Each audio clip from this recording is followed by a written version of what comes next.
Hello friends, welcome to CS centre. अभी 2023 IAS का जो कि मेंस हो रहा है 16 सितंबर को, जो कि जीएस पेपर 1 और 2 का जो कि पेपर हुआ है, और 17 को जीएस पेपर 3 और 4 का पेपर हुआ है। अभी मेंस का जो ऑप्शनल पेपर है और क्वालिफाइंग पेपर है जो कि कमिंग डे में है। तो यहाँ पे हम डिस्कस कर रहे हैं पेपर 1, पेपर 2, पेपर 3, पेपर 4 और ज्योग्राफी ऑप्शनल के बारे में हम डिस्कस करेंगे कि जो यूपीएससी का ट्रेंड है वो किस हिसाब से और कैसे क्वेश्चंस पूछ रही है। जब हम आप मेरे लेक्चर को फॉलो कर रहे होंगे करंट अफेयर विद स्टैटिक्स, ठीक है, daily current affairs analysis with statics, CDA, ठीक है, daily current affairs analysis, DCA जो कोर्स हम चलाते हैं करंट अफेयर्स का, उसको कहीं ना कहीं मेरा यही ऑब्जेक्टिव होता है कि मेंस में जो क्वेश्चंस पूछे गए हैं उसी को बेस आधार बना करके हम सॉल्व करें। यहाँ पे जब पेपर जीएस पेपर 2 का आज मैं सॉल्व करूंगा, जो यूपीएससी ने आईएएस में 2023 में सवाल पूछा है। एक सेकंड में यहाँ दिखा रहा हूँ। 2023 का जो मेंस हो रहा है, इसमें जीएस पेपर 2, हम सभी को पता है जीएस पेपर 2 में पॉलिटी एंड गवर्नेंस पूछा जाता है, गवर्नेंस। इसके बाद आपका इंटरनेशनल रिलेशन, मेजरली यही दो टॉपिक होते हैं और भी छोटे छोटे उसमें टॉपिक दिए गए होते हैं।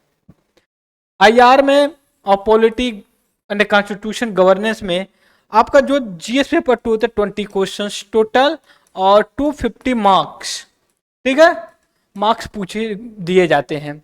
इसमें दो तरह के क्वेश्चंस के नेचर होते हैं, एक आपको 10 मार्क का होता है, ठीक है, और दूसरा जो होता है आपका 15 मार्क्स का होता है, ठीक है। और इसके में आपका 150 वर्ड्स में लिखना होता है, और जो 15 मार्क्स का होता है 15 नंबर का होता है, इसको आपको 250 वर्ड्स में लिखना होता है। देखिए, UPSC clear and cut word में लिखती है, इररिलेवेंट अगर वर्ड लिखते हैं आप तो उसका कोई इंपॉर्टेंस नहीं होगा। ऐसा नहीं है कि आप जैसे एकेडमी में पेजेस भर देते हैं आपको पास होने का मार्क्स मिल जाता है। इसमें अगर आप चाहें तो भी आप नहीं ज़्यादा पेजेस लिख सकते हैं। क्यों नहीं लिख सकते, मैं यहाँ पे बताता हूँ। जैसे मान लीजिए आपसे कोई क्वेश्चन पूछा गया 10 मार्क्स का क्वेश्चन है आपका, 10 मार्क्स का। इसके बाद 150 मार्क्स वर्ड्स जो है कि आपको लिखना है, शब्दों में आपको लिखना है। तो इसमें क्या करेगा, ये पेज नंबर, ठीक है, पेज नंबर 1 ये होगा आपका, ठीक है, एक हो गया, और पेज नंबर जो है कि 2 हो गया, ठीक है। ये आपको इस तरह से मिल गया, बात समझ रहे। अब आपको इसी में इन दोनों में मिला पेज नंबर 1 और 2 में 150 मार्क्स का या 150 वर्ड्स का आंसर इसी में लिखना होता है। ऊपर क्वेश्चन दिए गए होते हैं और फिर उसके बाद आपको दिया गया होता है। लेकिन जब हम क्वेश्चन नंबर दूसरे तरीके की बात करते हैं जो 15 मार्क्स का होता है और आपको 250 वर्ड्स का लिखना पड़ता है, तो उसमें पेज नंबर 1 ये इस हिसाब से, फिर उसके बाद पेज नंबर आपका 2 होगा इस हिसाब से, फिर इसके बाद पेज नंबर 3 होगा आपका इस हिसाब से। इन्हीं 3 पेजों में जैसे ही ये 2 पेज खत्म होते हैं फिर उसके बाद क्वेश्चन नंबर नेक्स्ट शुरू हो जाएगा। मतलब आपको इन्हीं 2 पेजों में आपको 150 वर्ड का लिखना है और 250 वर्ड का इसमें। कभी हम डिस्कस करेंगे, क्योंकि अभी तो मैं क्वेश्चंस के पूरे फ्रेम बता रहा हूँ कि किस ट्रेंड पे पूछे गए हैं और किस सेक्शन से ज़्यादा पूछा गया है और एक क्वेश्चन न्यूज में रहे कि नहीं रहे हैं। इसके बाद मैं डेली 1 या 2 लेक्चर अपना दूंगा, आप लोगों के साथ शेयर करूंगा। कि जैसे मान लीजिए कि इस समय अभी आज लेटेस्ट न्यूज है, रविन्द्रनाथ टैगोर सर का जो शांति निकेतन स्कूल था उसको यूनेस्को वर्ल्ड हेरिटेज में जो है कि लिस्टेड कर दिया गया। अब इंडिया में 41 टोटल जो कि list UNESCO world heritage list का हो जाएंगी। अभी तक 40 था, अब ये शांति निकेतन इंक्लूड करने के बाद 41 हो जाएगा। उसमें कुछ कल्चरल हैं, कुछ नेचुरल हैं, कुछ मिक्स मैच हैं, ठीक है। तो हम ऐसे डिस्कस करेंगे कि क्या है ऑब्जेक्टिव, किस हिसाब से सवाल पूछे जाते हैं। तो यहाँ पे हम बताएंगे कि नहीं भाई किस हिसाब से, किस ट्रेंड से सवाल पूछा गया है और हमें किस ट्रेंड पे काम करना चाहिए। इसके बाद मैं जो अभी कहा कि टैगोर का जो कि शांति निकेतन जो है कि इसमें यूनेस्को वर्ल्ड हेरिटेज में किया गया, तो यूपीएससी ने सवाल भी पूछा है जीएस पेपर 1 में महात्मा गांधी, रविन्द्रनाथ टैगोर के बारे में कि इन लोगों का एजुकेशन और नेशनलिज्म पे किस तरह का ओपिनियन था। ठीक है, तो उस क्वेश्चन को जब मैं डिस्कस करूंगा ना, तो ऐसे क्वेश्चन कहूंगा कि क्वेश्चन नंबर 1 या 2 या 3 यूपी एससी 2023, ठीक है, मेंस में सवाल पूछा गया है। किस पेपर में? जीएस पेपर 1 में पूछा गया है, हिस्ट्री से है। हिस्टोरी में आपका आ जाता है आपका क्या, मॉडर्न इंडिया। ठीक है, मॉडर्न इंडिया में पूछा गया, ऐसे टाइटल बनाएंगे। और इसके बाद फिर हम लिखेंगे गांधी। ठीक है, गांधी एंड द टैगोर, टैगोर का क्या बोलते हैं, एडुकेशन एंड नेशनलिज्म, नेशनलिज्म पे किस तरह का ओपिनियन रहा है। फिर हम इसको पॉइंट्स टू पॉइंट, पहले गांधी का लिख लेंगे, फिर इसके बाद जो है कि गांधी का एडुकेशनल और नेशनलिज्म के बारे में पूछ लेंगे। फिर टैगोर सर का देखेंगे, टैगोर सर का फिर इकोनॉमिक और नेशनलिज्म के बारे में डिस्कस कर लेंगे। ऐसा कुछ डिस्कशन हम लोग करेंगे जो हमारे आने वाले समय में एग्जाम्स के लिए बेनिफिट हुआ, सप्लीमेंट्री की तरह काम करेगा। अगर आप यूपी पीसीएस के भी मेंस में अगर आप क्लियर हो रहे हैं, क्योंकि last week of the this month exam जो कि कंडक्ट होगा, तो यहाँ पे मैं आगे चलूँ, सबसे पहले मैं थोड़ा सा सिलेबस डिस्कस कर देता हूँ कैसे कैसे पेपर होते हैं।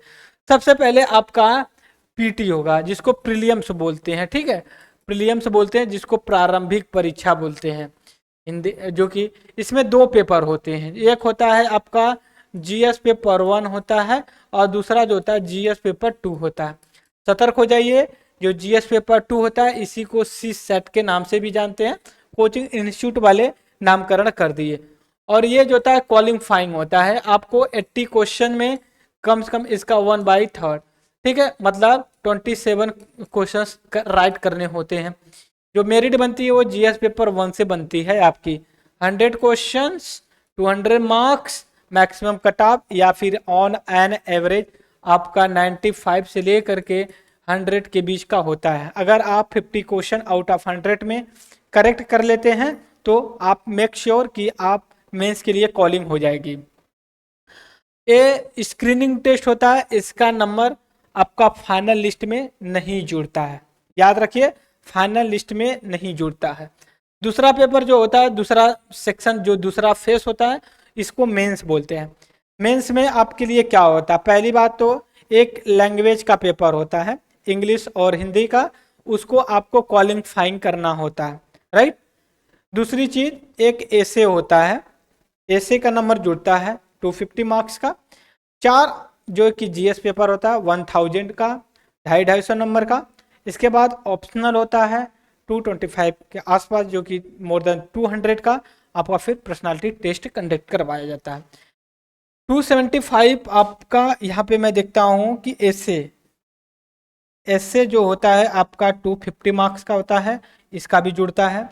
फिर उसके बाद जीएस पेपर होता है जो 4 होते हैं, वो कितने 250 मार्क्स के होते हैं, तो 250 इंटू 4 हो जाता है 1000 हो जाता है, ठीक है। फिर उसके बाद ऑप्शनल होता है आपका 500 नंबर का, 250 नंबर्स का, पेपर नंबर 1 पेपर नंबर 2 ये हो जाता है 500 का आपका। फिर उसके बाद पर्सनालिटी टेस्ट होता है जो आपका 275 का होता है, लगभग आपका लगभग क्या एक्यूरेट जो होते हैं आपके 2025 मार्क्स का होता है। अगर आप इसका 50% अगर सिक्योर कर लेते हैं तो आप फाइनल लिस्ट में आ जाते हैं। मैं ऐसा क्यों कह रहा हूँ, देखिए 1000 अगर लाते हैं 50%, तो 1000 से कुछ लोग जो ऊपर जाते हैं टॉप 100 टॉप 200 टॉप 50 में टॉप कर जाते हैं, लेकिन 200 पीछे ले लीजिए 900 800 के आसपास, लगभग इतना जो कि नीचे वाली सेंट्रल जो सर्विस होती है इसको सिक्योर कर लेते हैं। मेरा कहने का यहाँ पे ऑब्जेक्टिव ये नहीं है कि 1000 ही कट ऑफ जाती है, मेरा यहाँ कहने का ऑब्जेक्टिव ये है कि अगर 1000 लेते हैं तो आप जो है कि लगभग श्योर हो जाते हैं, मेक श्योर 99% कि नहीं आपका फाइनल सिलेक्शन हो जाएगा। इसलिए मैं कह रहा हूँ कि अभी तक जो कट ऑफ गई है 1000 के 200-150 मार्क्स ऊपर, 150-200 मार्क्स नीचे के बीच का होता है। तो 1000 में होते हैं, तो अगर आप टॉप लिस्ट में नहीं आएंगे तो नीचे की जो सेंट्रल पोस्ट है उनमें आप जो है कि सिक्योर हो जाएंगे। अगर आपके दिमाग में ये आए कि मैं कट ऑफ बता रहा हूँ, इट इज नॉट करेक्ट, मैं ऑन एन एवरेज बताता हूँ या बता रहा हूँ कि नहीं ये इस हिसाब से काम करता है। और आपका सिलेक्शन जनरली जो सेलेक्ट होते हैं दोस्तों, तो जो सिलेक्ट होते हैं उनका जो है कि 3 सेक्शन में अच्छा पकड़ होता है। पहला एसए का होता है जो आपका 250 मार्क्स का होता है, ये 150 मार्क्स अगर सिक्योर कर लेते हैं तो ये अच्छा स्कोर माना जाता है कि एसए में अच्छा स्कोर किया है स्टूडेंट्स। पहला हो गया, लोग यहीं पे फोकस ज़्यादा करते हैं। दूसरा जो फोकस करते हैं ऑप्शनल पे करते हैं, हालांकि ऑप्शनल पे पहली प्रायोरिटी लोग देते हैं।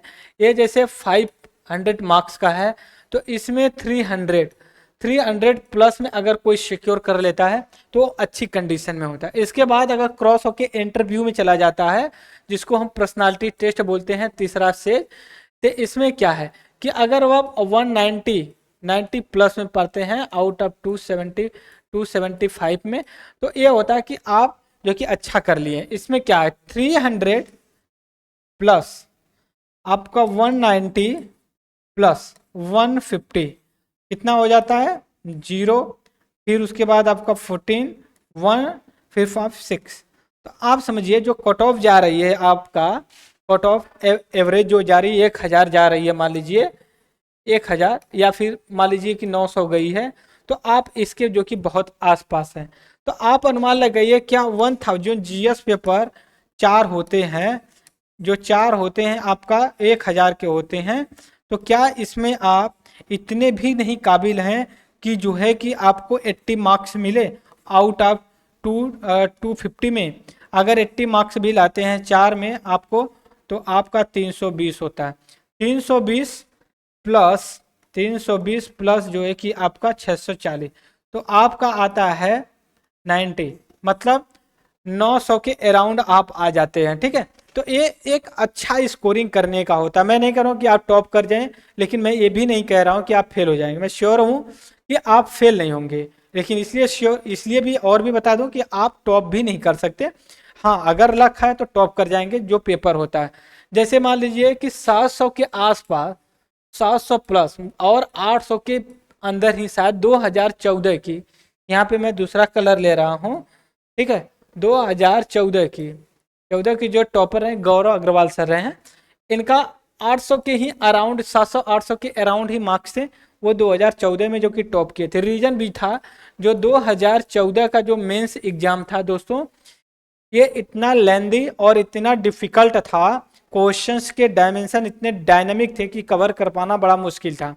एग्जाम्पल में शायद अगर मैं गलत नहीं हूँ तो उसमें उस समय वो smart India, government of India ने जो कि इनिशिएटिव लिया था, तो उसमें हड़प्पा सिविलाइजेशन को स्मार्ट इंडिया, स्मार्ट सिटी को लाके कनेक्ट कर दिया था कि हड़प्पन सिविलाइजेशन का जो अर्बनाइजेशन था बहुत ही वेल ट्रेंड था, वाटर सप्लाई और रोड जो कि परपेंडिकुलर प्रॉपर तरीके से काटती थी, उसका रिलेवेंस स्मार्ट सिटी में किस तरह से है। इस तरह के जब सवाल पूछे जाते हैं तो काफ़ी डायनामिक हो जाते हैं, और जो है कि इसके लिए आपको बहुत टाइम और कंटेंट देना पड़ा, और उसमें जो वर्ड्स की लिमिट भी थी वो टोटल अगर क्वेश्चन की बना दिया जाए 5000 वर्ड्स के ऊपर की थी, हो गई थी। अगर आप तीन घंटे में आप 500 वर्ड्स कैसे लिख, 5000 वर्ड्स, ठीक है, बहुत डिफिकल्ट, सोचना फ्रेमिंग करना बहुत डिफिकल्ट टास्क है। आज के ज़माने में है नहीं कि पीजीटी जो क्या बोलते हैं जीपीटी, आर्टिफिशियल इंटेलिजेंस है, उसके हिसाब से आप तुरंत ट्रांसलेट कर लेंगे, तो ये बहुत डिफिकल्ट हो जाता है। तो हमारा जो आज का डिस्कशन ये है कि हम जो सिलेबस डिस्कस करते हैं, जैसे एसए का 250 मार्क का हो गया, आपका जीएस हो गया आपका 1000 का, 500 का आपका जो क्या बोलते हैं ऑप्शनल हो गया, और 275 का आपका पर्सनालिटी टेस्ट या इंटरव्यू है, इसको टोटल आपका आ जाता है 2025 मार्क्स आते हैं। इसी में आपको कैसे भी करके 1000 मार्क्स के 150 ऊपर नीचे लाना पड़ता है, आप क्योंकि सिक्योर और एकदम स्ट्रांग पोजीशन में हो जाते हैं। अब यहाँ पे हम सबसे पहले देखेंगे जीएस पेपर 2, यहाँ पे देखेंगे जीएस पेपर 2 यूपीएससी आईएएस 2016 का 2023 का, जो कि 16 सितंबर को ऑर्गेनाइज कराया गया है। इसमें हमने जीएस पेपर 1 को डिस्कस कर लिया है। अब हम डिस्कस करने वाले हैं जीएस पेपर 2। जीएस पेपर 2 को डिस्कस करेंगे 2023 मेंस का, ठीक है। इसमें जनरली जो ऑप्शन होते हैं या सिलेबस जो होता है, इसमें ऑप्शन में ये होता है कि ये पॉलिटी एंड गवर्नेंस का होता है प्लस आईआर का होता है। ये मेजर होते हैं दो। तो इसमें हम सबसे पहले देखेंगे कि क्या है। पहले बात पॉलिटी का दिया गया है, इसमें दिया गया है constitutionally guaranteed judicial independence in pre request of, जो कि डेमोक्रेसी और उसके बाद जुडिशरी की इंडिपेंडेंसी को लेकर के किया गया है। कहने का मतलब है कि संवैधानिक रूप से, ठीक है, न्यायिक स्वतंत्रता की गारंटी लोकतंत्र की एक पूर्व शर्त है। लोकतंत्र को अगर बनाए रखना है तो उसके लिए पहली शर्त यह है कि जुडिशरी इंडिपेंडेंस होनी चाहिए। आपको टिप्पणी या कमेंट करना था इस पे, ठीक है, इस पे क्या करना था, कमेंट्स करना था कि ये बात किस हद तक सही है। क्या जुडिशरी केवल इंडिपेंडेंस रहे तो आप एक डेमोक्रेटिक कंट्री कहलाएंगे? अगर आप कहते हैं कि हाँ, ठीक है, अगर आप कहते हैं कि हाँ तो आपके लिए वो भी अच्छा है। अगर आप कहते हैं नहीं, ठीक है, तो भी वो सही है। सोशल साइंस तभी पढ़ी जाती है, उसमें कोई चीज़ एब्सोल्यूट नहीं होता है, 50-50 का होता है, सब्जेक्टिव होता है। कुछ आप सही हैं तो कुछ हम भी सही हैं। पूरी तरह से मैं गलत नहीं हूँ और नहीं आप पूरी तरह से सही हैं। जुडिशरी का सवाल क्यों पूछा गया है हमारे दिमाग में, और हमारा जो टॉपिक है यही है। जुडिशरी का इसलिए पूछा गया है, पिछले कई वर्षों से सवाल भी पूछे गए हैं जुडिशियल एक्टिविज्म को लेकर के। यहाँ पे अगर आपको लिखना है तो डेमोक्रेसी और जुडिशरी को आपको कनेक्ट करके लिखना पड़ेगा। जैसे कहा जाता है जो कॉन्स्टिट्यूशन की जो गार्जियन है ये हमारी जुडिशरी न्यायपालिका है, और इसको अछूत या फिर इस तरह से कॉन्स्टिट्यूशनलिज्म की वैल्यू बनाए रखने के लिए जुडिशरी इंडिपेंडेंस होती है और करना पड़ता है, नहीं तो जो गवर्नमेंट है कहीं ना कहीं कॉन्स्टिट्यूशन को वीक करे। पिछले कई वर्षों से ये सवाल एकदम हर किसी के जहन में है। एग्जाम्पल के लिए मैं बात करूं तो vice president of India present time, उनका कमेंट्स आया था कि basic structure of the constitution ये ला करके बहुत बड़ी एक फॉल्ट लाइन क्लियर किया गया है, ठीक है, क्रिएट किया गया या क्लियर किया गया। क्यों? क्योंकि इसने कहीं ना कहीं जो पार्लियामेंट है, जो संसद है, लेजिस्लेशन है, उसकी पावर को कट कर दिया। क्या वो कट कर देने से पार्लियामेंट काम नहीं करेगी? क्या उसको करना चाहिए इंडिपेंडेंस रूप से पार्लियामेंट को काम? जी। क्यों? जैसे मान लीजिए जो पार्लियामेंट्रियन होते हैं इनका हर 5 साल के नॉमिनेट या इलेक्टेड करके आते हैं, वो जनता के प्रतिनिधि होते हैं, जनता को रिप्रेजेंट करते हैं। तो इनको ये भी रिस्पॉन्सिबिलिटी बनती है कि 5 साल में कुछ ऐसा काम करें कि वो जा करके पॉपुलेशन या फिर सिटीजन्स के बीच में अपने 5 साल के कामों को गिनाएं, उनको बताएं और फिर जो है कि चुनाव लड़े। Prime minister of India present time में 2014 में इलेक्ट हुए, फिर 2019 में अपनी उपलब्धियां गिनाई, जनता को पसंद आई, फिर जनता ने उनको चुन के फिर भेजा। अब 2024 में इलेक्शन होगा, अब देखा जाएगा कि किस हद तक 2014 से लेकर 2019 तक उनके कामों से जनता संतुष्ट थी। अब 2019 से लेकर 2014 तक जनता किस हिसाब से खुश है, ये तो आने वाला समय ही बताएगा। यहाँ पे दूसरी बात करते हैं हम कि और क्या इशू है। इजराइल में भी इस तरह की कुछ कंट्रोवर्सी देखने को मिली थी, वहाँ की भी गवर्नमेंट ने जुडिशरी की इंडिपेंडेंसी को लेकर के किया था कुछ, वहाँ की जो नागरिक हैं, सिटीजन्स, रेसिडेंट्स हैं, प्रोटेस्ट किए कि जुडिशरी की इंडिपेंडेंसी स्वतंत्रता रहना बड़ा ही अनिवार्य है किसी भी कंट्री के डेमोक्रेसी रहने के लिए। यहाँ पे डेमोक्रेसी, और मैंने कर दिया कि किस लिए है। ठीक है। फिर इसके बाद क्वेश्चन नंबर 2 आता है। क्वेश्चन नंबर 2 कह रहा है कि who are the entitled to receive the free legal aid. अब यहाँ पे देखिएगा, कह रहा है कि कौन ऐसा है जो है कि फ्री ऑफ कॉस्ट लीगल कानूनी सलाह लेने के लायक है। इसके बाद कह रहा है कि assess the role of NALSA. यहाँ पे देखिए NALSA, NALSA full form national legal service authority. अब क्या है यहाँ पे आपके लिए दोस्तों, यहाँ पे कई चीज़ें निकल करके आती हैं, कई चुनौतियाँ होती हैं कि आपको सबसे पहले ये पता हो कि नालसा क्या है। NALSA judiciary legislative constitutional institution है क्या। उसके बाद आपको देखना हो चाहिए कि इसमें जो कहा गया है कि नालसा में किसको फ्री में एडवाइस दी जाएगी उसको।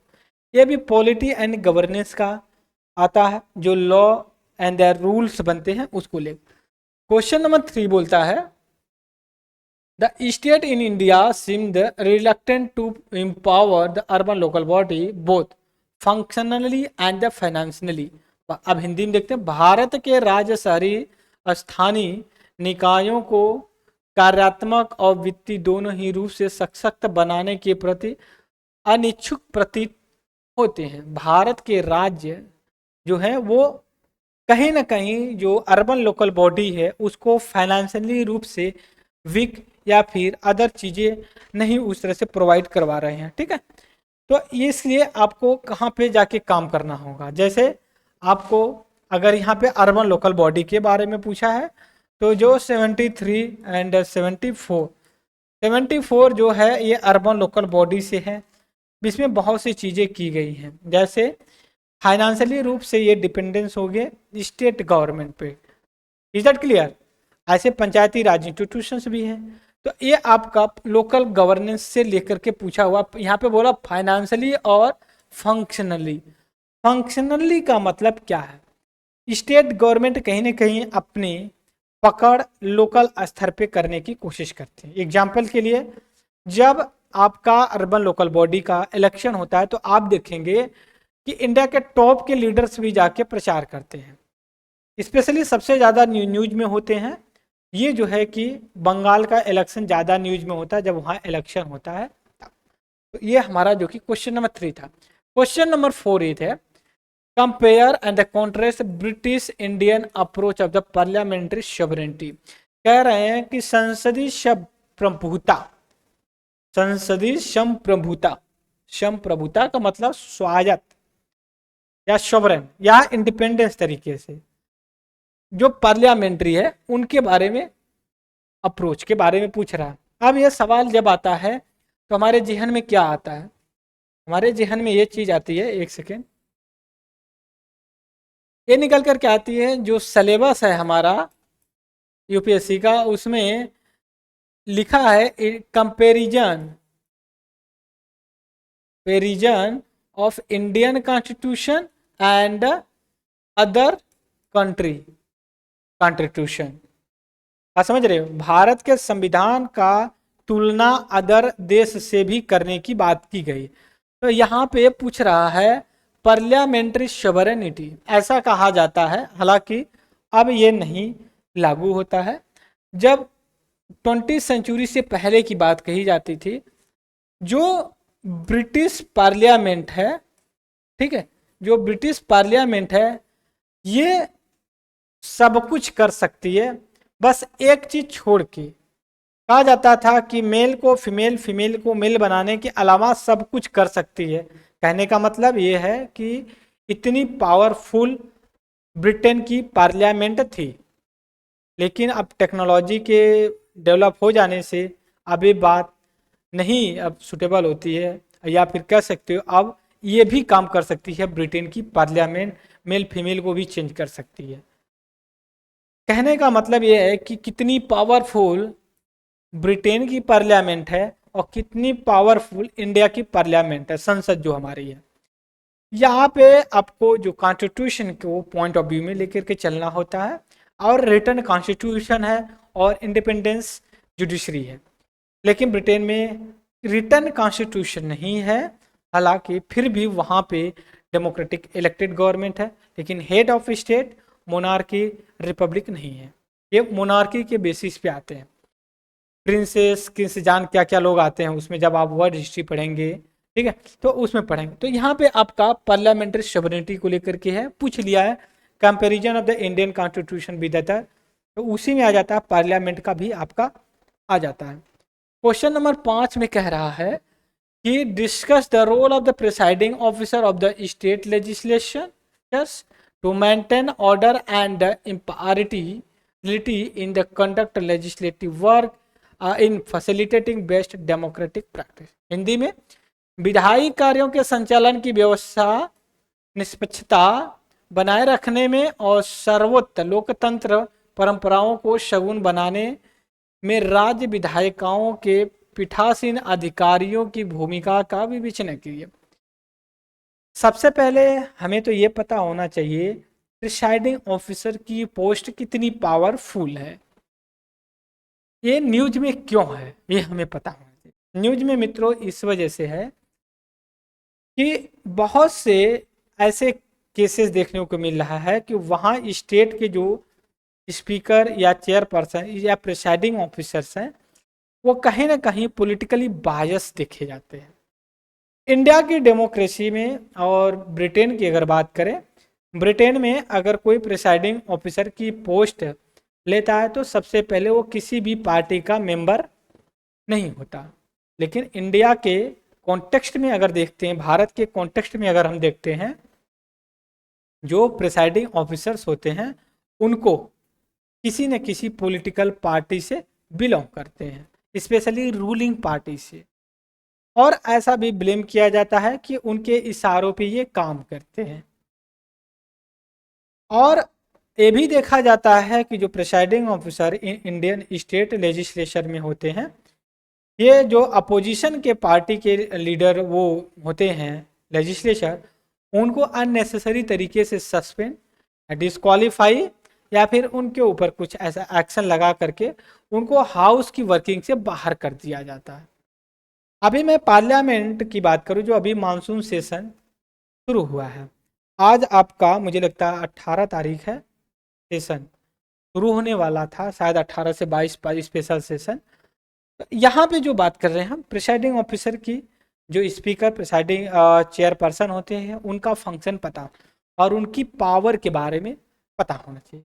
ये पता होना चाहिए जो प्रिसाइडिंग ऑफिसर्स होते हैं वो उस हाउस का बॉस होते हैं। चीफ मिनिस्टर भी अगर जाता है हाउस में बात करने के लिए, या फिर प्राइम मिनिस्टर भी अगर संसद में किसी भी हाउस में, लोकसभा राज्यसभा में जब बात करने जाता है, तो वो प्रिसाइडिंग ऑफिसर को रिस्पेक्ट के साथ सर, चेयरपर्सन सर, ऐसे बात करते हैं ये, ठीक है। तो कहने का मतलब ये है प्राइम मिनिस्टर से भी वो बड़ा होता है जब वो हाउस में बात होती है। उनके पास ये पावर होता है लोगों को बाहर निकालने का, और हाउस को प्रॉपर तरीके से रन करवाया जाए, इस चीज़ को भी रिस्पॉन्सिबिलिटी प्रिसाइडिंग ऑफिसर के पास होती है। सभी मेंबर्स की बात को सुने और सबको बराबर टाइम दिया जाए, ये भी पावर है उसके पास। जैसे इंडियन नेशनल कांग्रेस कहती है कि जब कांग्रेस के लीडर या फिर अपोजिशन के लीडर जब बोलते हैं तो प्रिसाइडिंग ऑफिसर, या फिर जब हाउस में अगर कुछ होता है तो प्रिसाइडिंग ऑफिसर तो रिस्पॉन्सिबल होगा ना। किसी न किसी इशारे से कांग्रेस के जब लीडर बोलते हैं तो उन पे उनकी माइक बंद कर दी जाती है और उनकी आवाज़ फिर नहीं रिकॉर्ड की जाती है, ऐसा ब्लेम किया जाता है। तो कहने का मतलब ये है कि प्रिसाइडिंग ऑफिसर कितने पावरफुल हैं और किसी भी गवर्नमेंट को चलाने में उनका कितना भूमिका होती है, क्योंकि हमेशा देखा जाता है स्टेट में कि डिस्क्वालीफाई कर देते हैं, पार्लियामेंट में प्रिसाइडिंग ऑफिसर जो होते हैं कोई बोलने नहीं देते हैं, चीज़ें करते हैं, ये सारी चीज़ें। लेकिन दूसरी चीज़, उनको 3-4 जगह से जो है कि पावर मिलता है, कॉन्स्टिट्यूशन से, लॉ से, फिर उसके बाद एंटी डिफेक्शन लॉ शेड्यूल 10 जो होती है, डिफेक्शन का जो केस लगाते हैं, ज़्यादातर ये लोग डिफेक्शन का चार्जेस लगाते हैं, राइट। इसके बाद क्वेश्चन नंबर 6 में चलेंगे कि क्या कह रहे हैं crucial aspect of development process has been inadequate attention paid to human resource development in India suggest measure that can be address this inequality. वे कह रहे हैं, हिंदी में बता रहा हूं, मानव संसाधन विकास पर पर्याप्त ध्यान नहीं दिया जाना भारत की विकास प्रक्रिया का एक कठोर पक्ष रहा है। ऐसे उपाय सुझाइए जो अपर्याप्तता को दूर करे। अब यहाँ पे देखिए, कह रहा है कि ह्यूमन डेवलपमेंट या फिर ह्यूमन डेवलपमेंट। दूसरी तरह मैं यहाँ पे इसको इरेज करता हूँ, फिर हम डिस्कस करेंगे। अब यहाँ पे क्वेश्चन ह्यूमन डेवलपमेंट के बारे में, फिर उसके बाद कह रहा है एक पार्ट हो गया adequate attention to paid the human resource development crucial aspect. ये कह रहे हैं कि इन एडेक्वेट, ये ह्यूमन डेवलपमेंट के लिए जो है कि अटेंशन नहीं दिया गया है। ठीक है, ठीक है, डेवलपमेंट के प्रोसेस पे जब हम डेवलपमेंट करते हैं तो हमें ह्यूमन डेवलपमेंट को भी प्रोसेस पे लाना चाहिए, और इसके साथ हमें इकोनॉमिक इंफ्रा और भी चीज़ों पे करना चाहिए। अब ऐसा नहीं कि हम बड़ी बड़ी बिल्डिंग बनवा लें, बड़े बड़े नेशनल हाईवे, एयरपोर्ट सब कुछ बनवा लें, लेकिन जो ह्यूमन का विकास है वो पूरा तरीके से ना हो। अब यहाँ पे ह्यूमन डेवलपमेंट की बात कर रही है या कि ह्यूमन ग्रोथ की बात कर रहे हैं, ऐसा नहीं, ह्यूमन डेवलपमेंट की बात करें। जब हम ह्यूमन या फिर जब डेवलपमेंट या ग्रोथ की बात करते हैं तो इनमें जमीन आसमान का फर्क होता है। डेवलपमेंट का मतलब ये होता है कि आप हर डायमेंशन से समृद्ध हैं, economically, politically, culturally, socially, financially. अगर हम कहते हैं कि हमारा विकास हुआ है, हम विकसित हैं, डेवलप्ड हैं, तो इसमें एक ही पैरामीटर नहीं देखा जाता है कि आपका आर्थिक, आपका एजुकेशन लेवल। अब एजुकेशन लेवल में भी ये देखा जाता है कि आप कितने वेल एडुकेटेड हैं। यूपीएससी बस मिनिमम क्वालिफिकेशन रखती है कि आप ग्रेजुएट हो, बट एक वर्ड और यूज करती है कि नीड वेल एडुकेटेड पर्सन। बात समझिए, well educated person. Well educated person का कॉन्टेक्स्ट ये है, ठीक है, कॉन्टेक्स्ट ये है जो कि एक सेकंड थोड़ा सा रुकिएगा।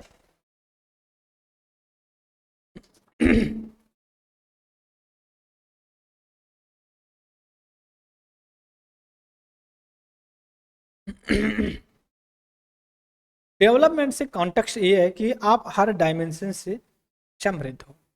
ये जो सवाल पूछा गया है एक कोई एक सब्जेक्ट या टॉपिक चैप्टर से नहीं है, इसमें आपका इकोनॉमिक का भी डायमेंशन आ जाएगा, पॉलिटी का भी आ जाएगा, ठीक है, जियोग्राफी का भी आ जाएगा, हिस्ट्री का भी आ जाएगा, इकोलॉजी इन्वायरमेंट का भी है। बट हमारे पास लिमिटेशन ये है कि हमें 150 मार्क्स वर्ड्स में ही लिखना है, क्योंकि 10 वर्ड का ये सवाल है।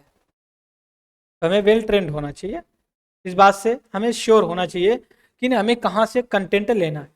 तो आप human development, human resource development और डेवलपमेंट को कनेक्ट करने के लिए ह्यूमन और डेवलपमेंट दोनों कनेक्ट करना चाहिए। ये कह रहे हैं कि सजेशन आपको देना है, ये बताना नहीं क्या है, सजेशन देना है कि कैसे विकास और इकोनॉमिक विकास या विकास और ह्यूमन रिसोर्स डेवलपमेंट को कनेक्ट किया जाए। यहाँ पे देखिए ह्यूमन रिसोर्स की बात की जा रही है।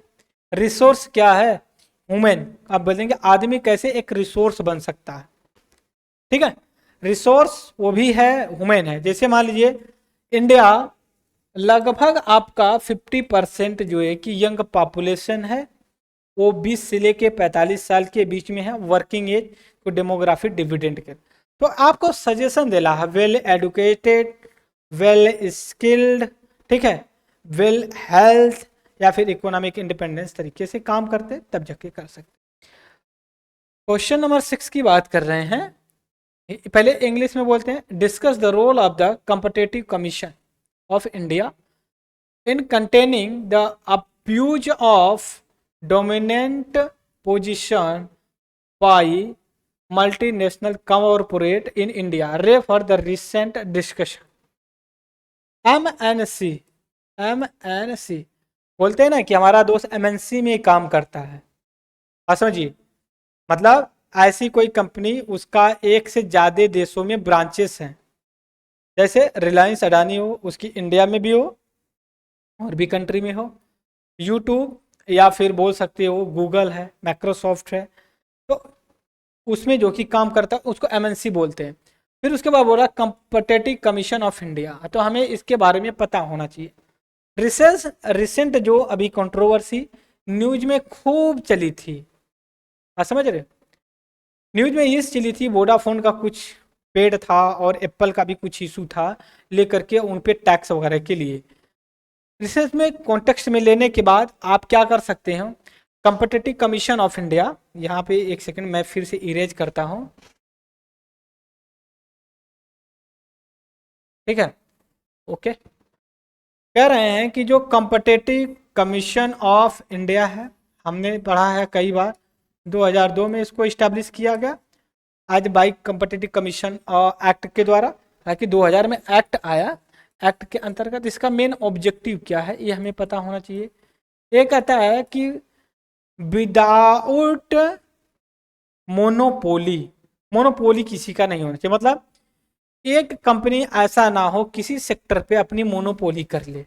जैसे हम अगर बात करते हैं टेली कम्युनिकेशन की बात करते हैं, 2014 एंड 15 से पहले आप अगर अवेयर हैं 2014-15 से, आप देखे होंगे 2014-15 से पहले और बाद में, तो इसमें जो टेली कम्युनिकेशन था बहुत सी कंपनियां थी, यूनिनॉर थी, एयरसेल थी, ठीक है, फिर उसके बाद वोडाफोन, एयरटेल, हालांकि एयरटेल वगैरह सब हैं, बहुत सी छोटी छोटी कंपनियां थी। लेकिन जब जियो आया, ठीक है, जब जियो आया 2014-15 में, तो ये छोटी छोटी सारी कंपनियां कंपटीट नहीं कर पाई किसके साथ, जियो के साथ। क्यों कि जियो इतना ऑफर देने लगा कि इतना ये दे ही नहीं पा रही थी, जो यूनिनॉर एयरसेल वगैरह थी कंपनियां नहीं दे पाई। क्यों नहीं दे पाई कि बहुत कम थी, इनकी फाइनेंशियली कैपेसिटी बहुत वीक था।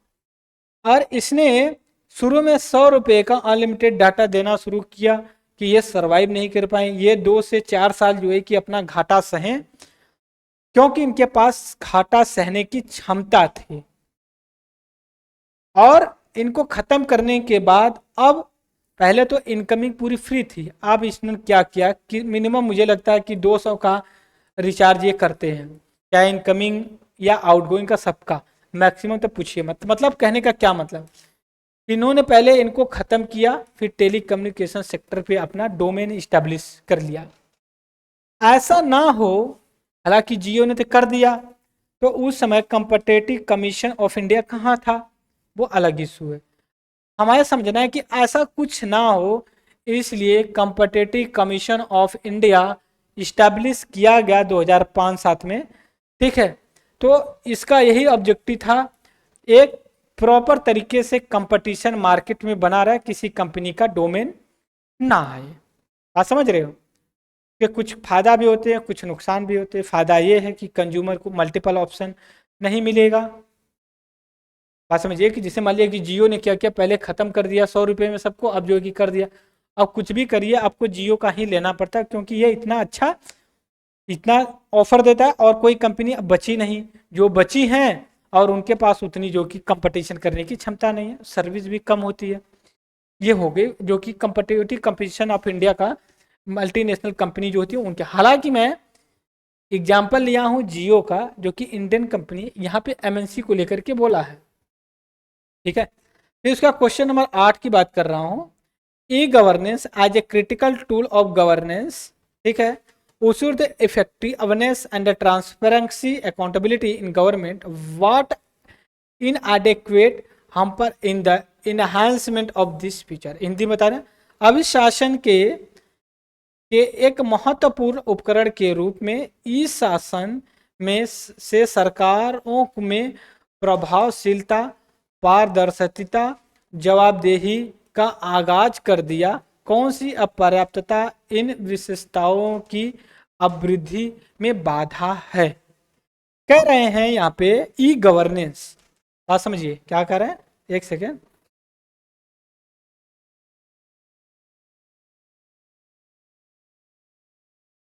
अब ये कह रहे हैं ई गवर्नेंस का ये गवर्नेंस के बारे में पूछ रहे हैं सवाल। कह रहे हैं इसने अकाउंटेबिलिटी एबिलिटी ट्रांसपेरेंसी ट्रांसपेरेंसी और रिस्पॉन्सिबिलिटी रिस्पॉन्सिबिलिटी में सरकारों का एक अच्छा, ठीक है, इफेक्टिविटी, यहाँ पे इफेक्टिविटी की भी बात की गई है, ठीक है, हमने नहीं लिखा है, इफेक्टिविटी की भी बात की गई है। कुल मिलाकर के ई गवर्नेंस का रोल इन सारी सेक्टर में किस तरह से काम किया है, और ये कह रहा है कि कौन सी अप्राप्य इन विशेषताओं की और कौन सी अभी कमियां है कि इसमें अभी ट्रांसपेरेंसी अकाउंटेबिलिटी नहीं आ पा रही है, उसको आपको एनालिसिस करके देना है। जैसे मान लीजिए अकाउंटेबिलिटी ट्रांसपेरेंसी, बहुत से लोगों के पास डिजिटल लिटरेसी ही नहीं है, वो कैसे करें? तो यहाँ पे गवर्नेंस और टेक्नोलॉजी, ये गवर्नेंस और टेक्नोलॉजी पे पूछ लिया है आपका सवाल। इसके बाद क्वेश्चन नंबर नेक्स्ट पे देखेंगे क्या आता है।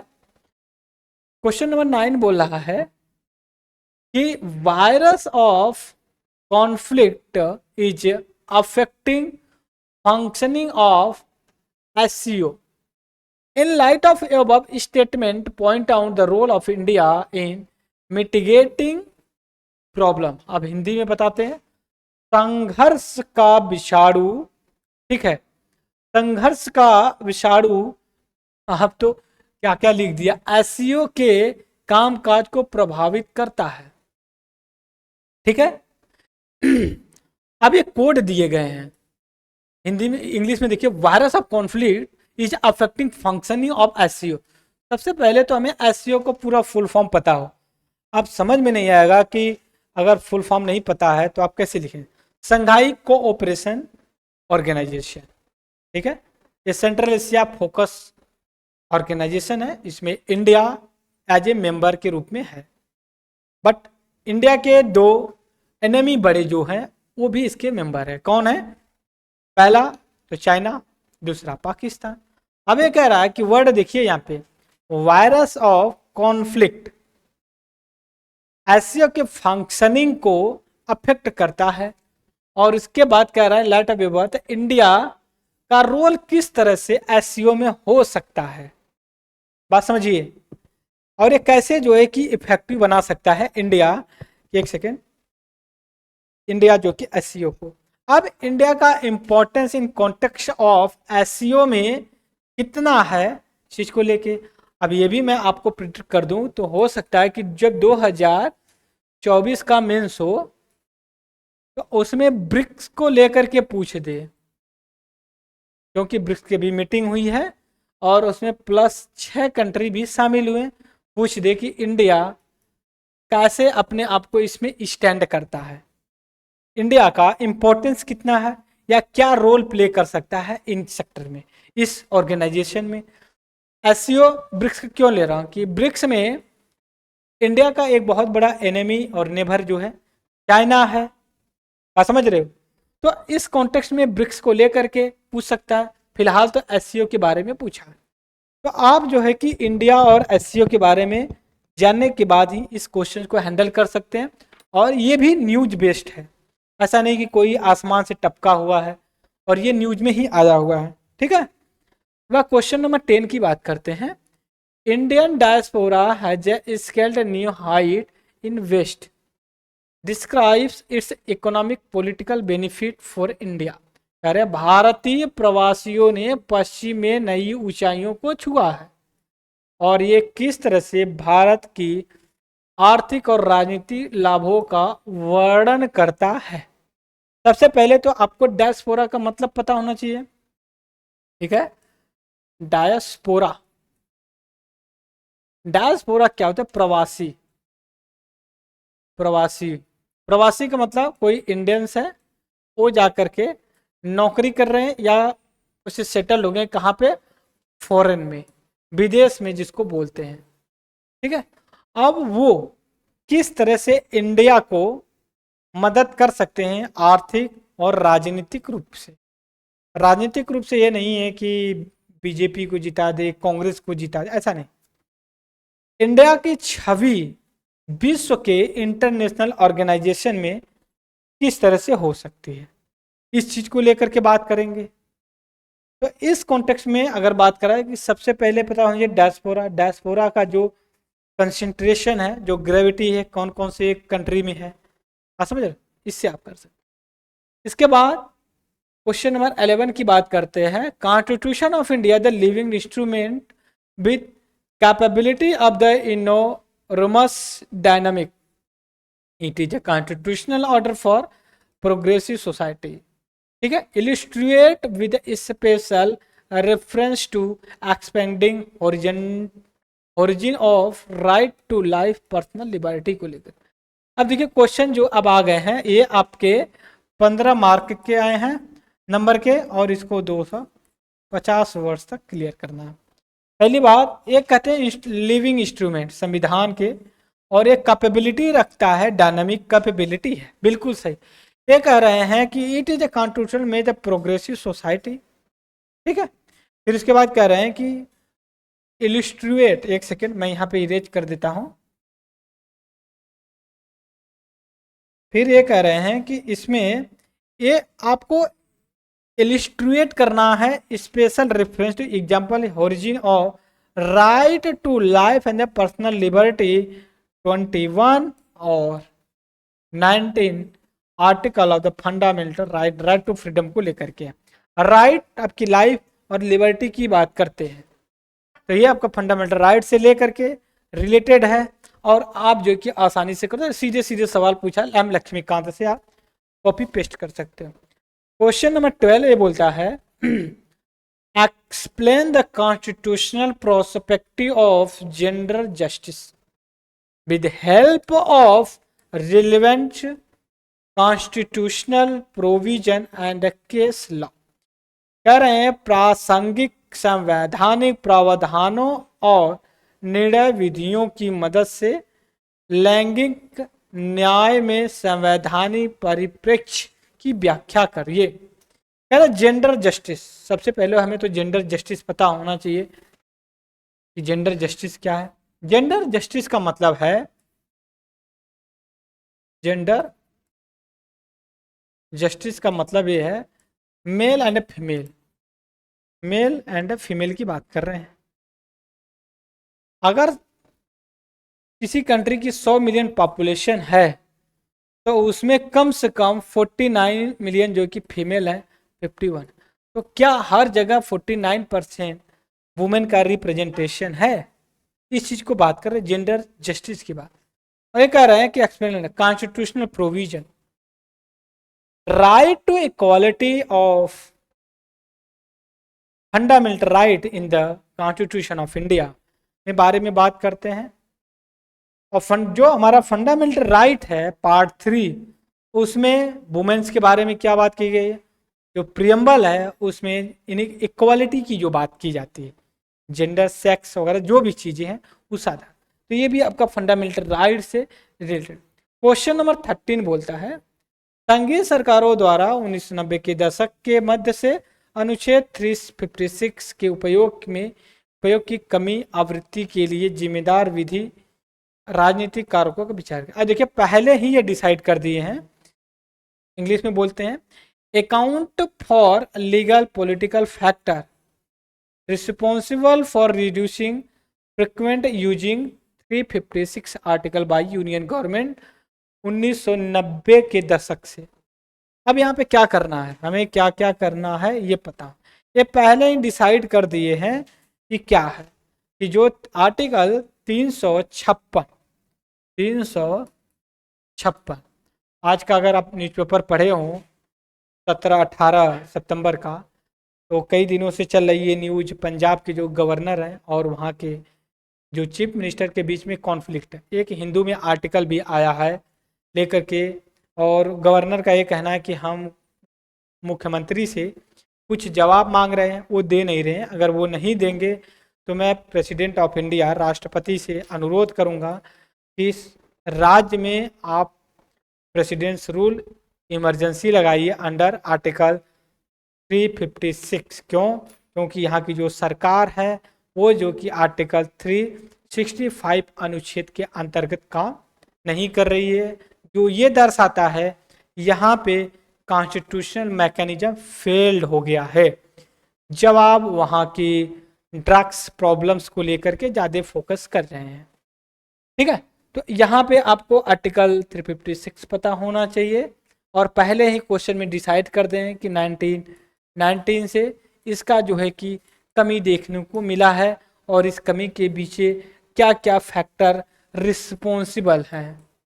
ठीक है, क्वेश्चन नंबर 14 बोलता है discuss the contribution of the civil society group for women effective and the meaningful participation represented state legislation.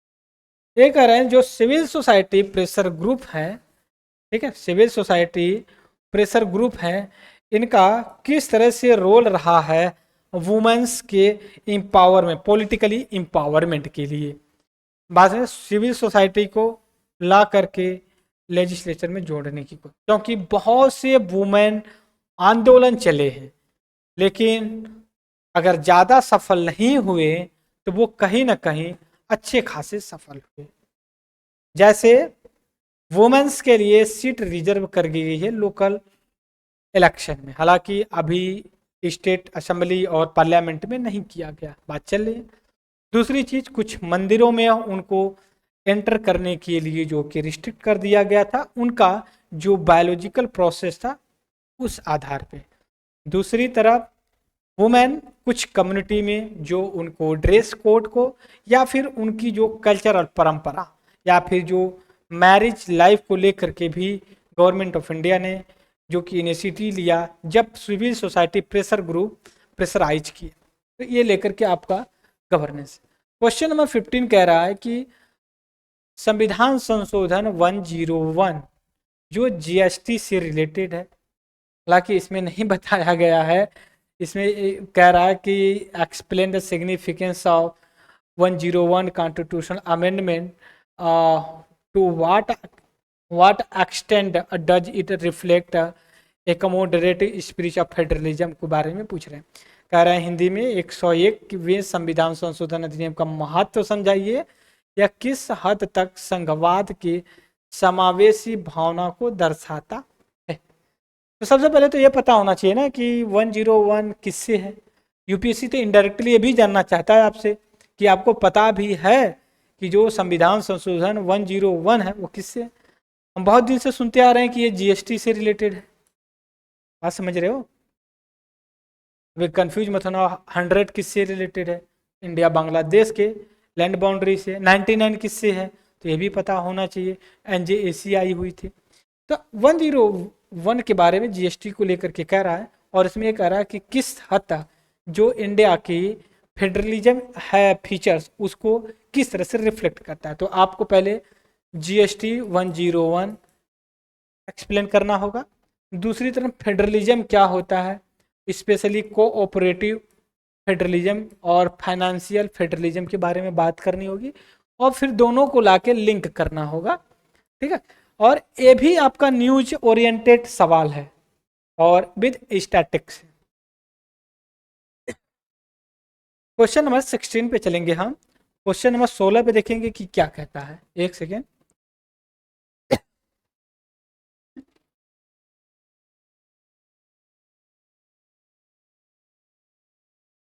Question number 16 कहता है संसदीय समिति प्रणाली की संरचना को समझाइए।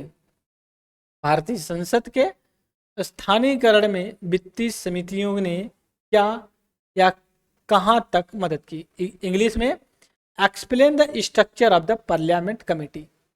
पार्लियामेंट की कमेटी का जो स्ट्रक्चर है, standing committee, ad hoc committee, ठीक है, पब्लिक अकाउंट कमेटी क्या है, कैसे उसको स्ट्रक्चर में बताएं। फिर उसके बाद have financial committee helped institutionalisation of Indian parliament को लेकर के बोला, समझ रहे। तो क्वेश्चन नंबर 17 बोल रहा है कि development and welfare scheme for vulnerable bye it's nature and discriminatory approach. कह रहे हैं डू यू अग्री, कह रहे हैं कि वंचितों के विकास और कल्याण की योजना, ठीक है, योजनाएं अपनी प्रकृति से ही दृष्टिकोण में भेदभाव करने वाली होती हैं। बात समझिए, जैसे हम कह दें कि वुमेन कल्याण योजना, मुस्लिम योजना, या फिर ब्राह्मण वेलफेयर योजना, या राजपूत कल्याण सिटीजन योजना, यादवा जो है कि वेलफेयर योजना, तो ये तो अपने आप में ही सत्यानाश करने वाली दिख रही हैं। आप समझ रहे, लेकिन नहीं, ऐसे नहीं लिखना है हमें। हमें बैलेंस लिखना है। जब हम फंडामेंटल राइट का इक्वल राइट टू इक्वालिटी की जब बात करते हैं, no discrimination on the basis of, लेकिन जब उसके और अंदर जाएंगे तो उसमें कहा जाता है, आर्टिकल जो 16 है, 17 है, 15 है, कि कुछ आधार पे लोगों को अलग बेनिफिट दिया जा सकता है उनकी अपलिफ्टमेंट के लिए। जैसे मान लीजिए इतनी लंबी एक दीवार है, ठीक है, इतनी लंबी, और कुछ लोग इससे भी लंबा है, यहाँ से देख ले रहे हैं, कुछ लोग इतना ही लंबा है, कुछ लोग इतना ही लंबा है, अब इसको नहीं देख पा, तो इनको क्या है, अब इनको इतना ऊंचा टेबल दे दीजिए, एक नीचे से लगा दीजिए, वो भी देख लेंगे इनको। मतलब क्या है कि पहले को तो नहीं देना पड़ेगा, दूसरे को थोड़ा सा देना पड़ेगा, तीसरे को भी थोड़ा सा ज़्यादा देना पड़ेगा, ठीक है, टेबल दे दिए थोड़ा सा ऊपर। जब आरक्षण मूवी देखे होंगे तो जब दीवार पे कुछ आरक्षण जन्मसिद्ध अधिकार है वैसे लिखा जाता है, तो कुछ लड़ाई होती तो सैफ अली खान होते हैं, उनको कमेंट किया क्योंकि वो दलित फैमिली से आते हैं, तो वो कहते हैं ठीक है करेंगे तुमसे मुकाबला, लेकिन रेस एक जगह से शुरू होनी चाहिए, अलग अलग से नहीं। क्या तुम भी आओ नीम के पेड़ के नीचे सो, एसी में मत सोइए, अपनी माँ से आप भी कहिए दूसरे के घर में जा कर के झाड़ू पोछा करे, अपनी बहन को ये भी कहिए कि सड़कों से गुजरे गलियों में से लड़के कमेंट्स सुने, ठीक है। तो कंपटीशन हो या फिर कुछ चीज हो, रेस तो बराबर शुरू होगी तभी तो लोग जीत हार का फैसला कर पाएंगे। नहीं पता चले एक एसी में सो करके आईएएस की तैयारी कर रहा है, एक बच्चे के लिए लाइट भी नहीं है, तो बताइए कि कैसे जो कर सकता है। तो यहाँ पे जो सवाल दिया गया है ये ऐसा नहीं है कि जो स्टेटमेंट दे रहा है उसी स्टेटमेंट को बस आगे बढ़ाते चले जाए, ये आपकी इंटीग्रिटी और आपकी कॉम्प्रिहेंसिवनेस कितना है इस चीज को आपके अंदर से निकालना चाहता है। एक चीज मैं यहाँ पे मेंशन करूंगा, यूपीएससी में अगर 20 सवाल जीएस में पूछे जाते हैं ना, तो 2 से 3 सवाल ऐसे होते हैं दोस्तों कि आपका बाकी 17-18 क्वेश्चन डिसाइड करेगा कि आप कितना सोसाइटी को समझते हैं और कितना आप मैच्योर हैं। नहीं तो आप कहेंगे कि आरक्षण खत्म होना चाहिए, फिर उसके बाद आप कहेंगे कि नहीं मुस्लिम ऐसे, हिंदू ऐसे, राम लिया जाएंगे, मंदिर बनवाएंगे, फला फला कहेंगे। तो ये मैच्योर लोग या यूपीएससी की तैयारी करने वाले लोग ना ऐसे शब्द नहीं यूज करते हैं, वो एक मजे होते हैं, वो एक बैलेंस डिप्लोमेटिक आंसर देते हैं। और जब ऐसे सवाल आए ना तो बहुत ही तुर्रम खां बनने की जरूरत नहीं है, एक बैलेंस दीजिए और अपना 18 सवाल बचा लीजिए, नहीं तो पता चले यहीं पे तुर्रम खां बनेंगे और इसी के लपेटे में आएंगे आपके 17-18 सवाल वो भी जो है कि चले जाएं, और ये आपका 2 से 3 सवाल आपके बाकी 18-17 क्वेश्चन पे इम्पेक्ट करेगा। यार ये तो ऐसा है, चलिए उसमें तो अच्छा नंबर दे दिए, अभी इसको हम अगर इसमें कितना नंबर देंगे तो ये तो सही नहीं है ना, चला जाएगा तो आईएएस जहां बन जाएगा, डीएम बन करके जाएगा, उस स्टेट में तो रोज मार झगड़ा करवाएगा। तो एक मेरे टीचर थे वो कहते थे कि एथिक्स वगैरह एग्जाम पास करने तक आती है काम, उसके बाद नहीं कुछ आती है, ठीक है, एथिक्स वगैरह डाल दिया, नैतिकता जब तक एग्जाम नहीं पास करे उसके तभी तक काम आती, उसके पास कर गए तो हो जाता। देखते होंगे बहुत से डीएम होते हैं एक अलग अलग तरीके के जो कि बिहेव करते हैं, बहुत से लोग ऐसे होते हैं कि उनको टाइम ही नहीं मिलता है कि मतलब फोटो खिंचवाने से कि और भी कोई काम कर ले, कार के सामने कर ले, हालांकि सरकार सस्पेंड भी कर देती है लोगों को, वो अलग चीज़ है। तो यहाँ कहने का मतलब ये है कि भले वर्ड दिया गया है लेकिन आपको मैच्योरिटी के साथ हैंडल करना है कि नहीं, उनका भी हमें एक स्थान तक सपोर्ट करके लाना है। रिजर्वेशन अगर ओबीसी को मिल रहा है 27-30%, तो सरकार तो इतनी मूर्ख नहीं है ना। हाँ, कुछ वोट बैंक का सिस्टम हो सकता है, लेकिन ये कहिए कि पूरा तो ऐसा नहीं। इसके बाद क्वेश्चन नंबर 18 हम डिस्कस कर रहे हैं। कह रहे हैं कि विभिन्न क्षेत्रों में मानव संसाधन की आपूर्ति में वृद्धि करने के लिए कौशल विकास कार्यक्रमों ने सफलता अर्जित की है। यह कथन के संदर्भ में शिक्षा, कौशल, रोजगार के मध्य संयोजन की विश्लेषण कीजिए। ये कर रहे हैं जो स्किल डेवलपमेंट प्रोग्राम है वो कहीं ना कहीं ह्यूमन रिसोर्स डेवलपमेंट सप्लाई को कहीं ना कहीं अच्छा काम किए हैं, और आप इसको प्रूफ करिए किस कॉन्टेक्स्ट में। आप कॉन्टेक्स्ट लेना है तो आप ये करिए कि एजुकेशन, स्किल, एम्प्लॉयमेंट में। आप ये समझिए पूरी ये 15 जो है आपका पूरा स्कीम प्लस आपका करंट अफेयर्स में होगा। कौशल विकास योजना होती है, प्रधानमंत्री कौशल विकास योजना, दीनदयाल अंत्योदय अटल इनोवेशन योजना होती है। फिर उसको ला करके आप एनालिसिस करेंगे, लिंक कैसे करेंगे, एजुकेशन दिया जाए, फिर स्किल्ड दिया जाए, एम्प्लॉयमेंट किया। क्वेश्चन नंबर 19 की बात कर रहे हैं आप।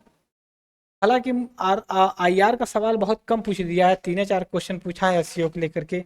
अब यहाँ मान लीजिए नाटो से लेकर के पूछा। नाटो का विस्तार एक शुद्धिकरण और एक मजबूत अमेरिका यूनियन रणनीति साझेदारी पर भारत के लिए अच्छा काम करती है।